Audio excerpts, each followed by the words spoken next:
आर्य समाज की बुराई से लड़ाई है और आर्य समाज चाहता देश की भलाई है। सभी दर्शकों को ऋषि पालदुन का नमस्कार। दोस्तों, आज हम फिर पहुँचे हैं आर्य के घर पे।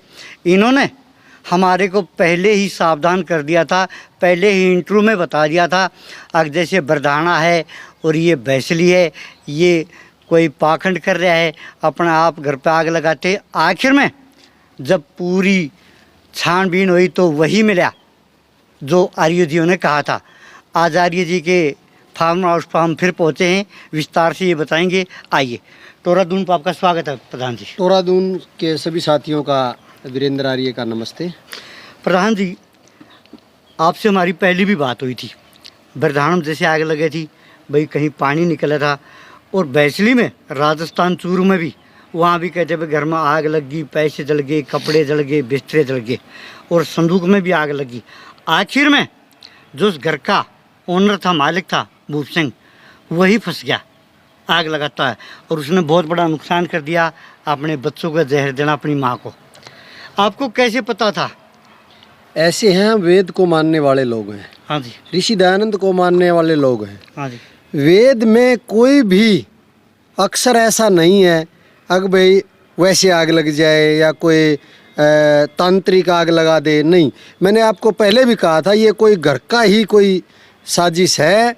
और क्यों, पहले भी हमने देखे हैं, गायों के बेड़े को आग लगा देती थी, महिलाओं को भुका देते थे पाखंडी लोग। बच्चे ना होते। हाँ, बच्चे ना होते हो इसलिए भुका देते थे। अगर आपके बच्चे हो जाएंगे, चोटी काट दिया करते थे। हाँ जी। अच्छा, काला भूत का एक ड्रामा चला है। ये सिर्फ कभी कभी आते हैं ये पाखंडी लोग, और ये भय का माहौल देश में करते हैं। और इस मूर्ख ने तो अपने 2 बच्चे खो दिए, और अपनी घरवाली से ये चिढ़ता था, इसलिए इसने सारा घर बर्बाद कर दिया। और मैंने एक और बात कही थी पत्रकार जी, कोई केमिकल ऐसा है जो हवा के झोंके से, हवा जब आएगी, जब उसमें धुआं और आग सोडियम होता है। हाँ, सोडियम ऐसे पदार्थ। ये भूप सिंह खुद ही डॉक्टर था, और डॉक्टर की केमिस्ट की दुकान भी थी। हाँ, इसको पता तो ये पढ़े लिखे मूर्ख लोग। मैं तो आपके माध्यम से एक और बात कहना चाहता हूँ। वेद कहता है न तस्य प्रतिमा अस्ति। हाँ जी। अगर परमात्मा की कोई धरती पे कोई तस्वीर हो ही नहीं सकती, ये नोट कर लो, बिल्कुल नहीं हो सकती। ये जैसे आडंबर करते हैं, ये फलाने की तस्वीर, ये भगवान, अच्छा व्यक्ति हो सकता है, महापुरुष हो सकता है, लेकिन किसी की परमात्मा की कोई तस्वीर नहीं हो सकती। अरे साहब, हमने एक चीज़ और देखी, जो बच्चे गुरुकुल में पढ़ते हैं वो पाखंड को नहीं मानते, ना अंधविश्वास को मानते, और वो ठीक रहते हैं कभी।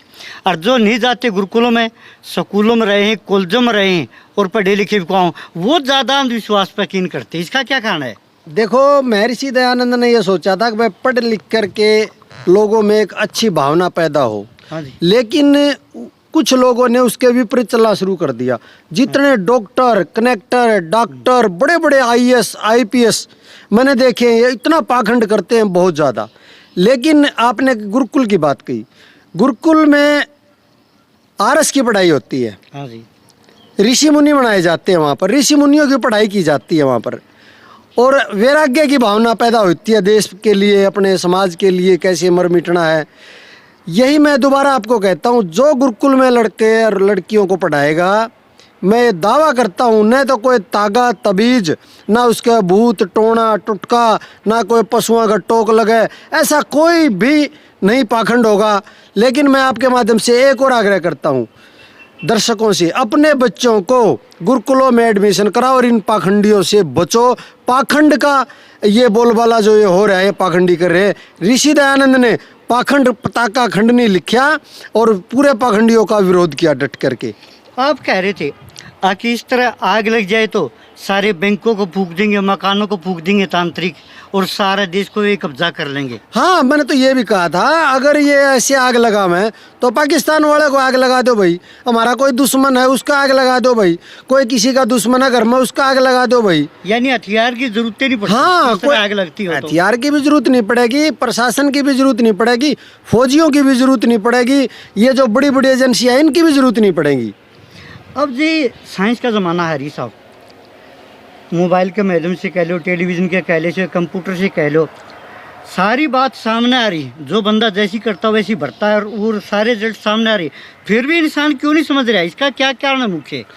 ये अज्ञानता का है।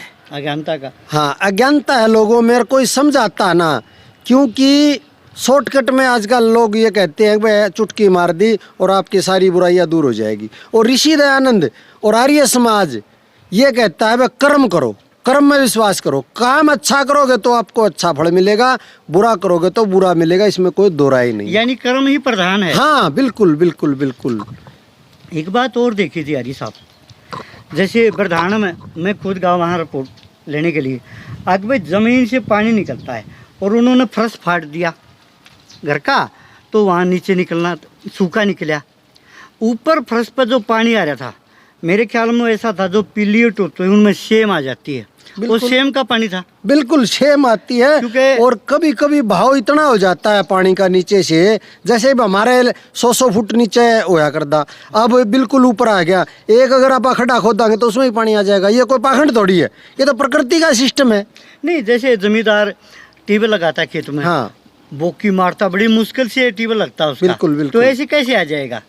नहीं आ सकता। अब इतना नीचे तो इतना पहाड़ पत्थर है, बोकियों से मशीनों से बहुत वारी फूटता है, तब जा करके पानी निकलता है। देखो जी, भूप सिंह ने अपना घर ही उजाड़ लिया, जो उसकी वंशवेल थी, छोटे छोटे मासूम। हमारे को भी बहुत दुख हो रहा है, दर्द हो रहा है। उसने अपने बच्चे मार दिए और अपनी माँ की भी हत्या कर दी, तो बहुत बड़ा पाप लगा। मैं तो अंत में सभी दर्शकों को एक ही बात कहूँगा, ऐसे पाखंड से बचो, ऐसे पाखंडियों से बचो। और ये जो तथाकथित ब्राह्मण का चोला में ये भेड़िया हांटते हैं, इनसे बचो। इन लोगों ने लोगों को लूटना खसोटना, पहले नहीं कहा था शाणे गरखाने, यही होते थे, यही है, इनसे बचे। ये जो तांत्रिक पाखंडियों के पास बैठते हैं वही अपना घर को बिगाड़ते हैं। हाँ बिल्कुल बिल्कुल।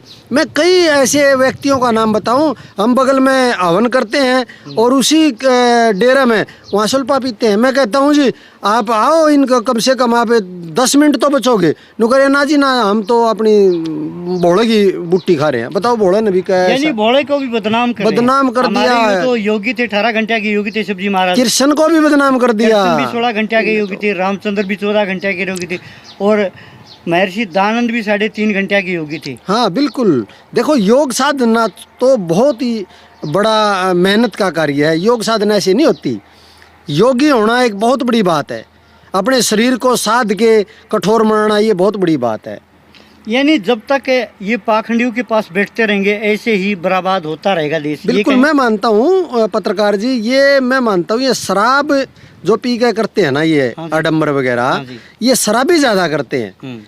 मैं तो आपके चैनल के माध्यम से ये कहना चाहता हूँ, नशे से बचे, धूर्तों से बचे, पाखंडियों से बचे। अन्य नशे से अगर हमारे समाज बच गया तो हमारा देश दोबारा ही सोने की चिड़िया कहलाएगा। आखिर में ये कहेंगे प्रधान जी, हम आज से ही अपने बच्चों को गुरुकुलों में पढ़ाएं। हाँ बिल्कुल, की बजाय बिल्कुल योगा बढ़िया शिक्षा ग्रहण करेंगे। हाँ, मैं ये मानता हूँ हमारा जो गुरुकुल में जो लड़का पढ़ गया वो बुराइयों से बचेगा, पाखंड से बचेगा, टोना टोटके से बचेगा, तागों से बचेगा। और मैं दावा करता हूँ जो गुरुकुल में पढ़ गया उस घर में कभी भी न तो भूता होगा, ना को ये टोने टुटके वाले आओगे, ना को पाखंडिया होगा, वो अपना आप डर जाएगा। और अभी एक हफ्ता पहले एक योगराज से हमारी मुलाकात हुई थी, बाबा सुक्राईनाथ जो कोच डायरे में बैठे, उन्होंने भी कहा जितने भी ये पाखंडी तांत्रिक है इनके खिलाफ हम मुकदमा दर्ज कराएंगे। बिल्कुल, ये तो ये काबू में नहीं आएंगे। हाँ, वैसे तो ये कानून है। और बाकी योगी सुक्राईनाथ और ना, हमने तो वहाँ जा कर के एक वो पाखंडन थी, वो महिला थी, कौन सी थी वो भी कह रही थी मैं ये कर दूँ वो कर दूँ, उसका भी हमने भंडा फोड़ किया, वहाँ महापंचायत की थी। और हमारा तो अभियान ही है, जो गलत काम करेगा हम उसका विरोध करेंगे, जो अच्छा काम करेगा उसको छाती का लगाएंगे, इसमें कोई दो राय। यानी आर्य समाज का तो बुराई से विरोध करना है। बिल्कुल बिल्कुल, बुराइयों से इस देश को बचाना और सच्चे रास्ते पर लाना ही आर्य समाज का धर्म है। और भूप सिंह के परिवार के लिए क्या कहना चाहोगे आखिर में? बस भूप सिंह के परिवार को क्या कहूँ, आगे से इनसे प्रेरणा लें, अगर ऐसा गलत हिनौना काम न करें। और भूप सिंह ने तो अपना पूरा ही परिवार उजाड़ दिया, शायद उसकी पत्नी बची है। हाँ, उसकी पत्नी बची है, माँ और 2 बच्चे। हाँ, बस मैं तो उस देवी को यही कहूँगा, अपने दिल को हौसले से रखे और समाज में आप प्रेरणा दें, एक प्रेरणादायक बने, ताकि पूरे समाज में कहें ऐसा घिनौना काम आप न करें, औरों को भी बताएं और आगे प्रेरणादायक रहें। दोस्तों ये बताई हमारे को हरीश साहब ने, जो रूपरेखा थी उन्होंने पहले ही बताई थी, और इनके बताए हुए मार्ग पर चलियो अगर आप बढ़िया मार्ग सुनना चाहते हैं। और ऐसी ऐसी वीडियो हम डालते रहेंगे, हमारे साथ बने रहियो। जय हिंद, जय भारत, नमस्कार जी।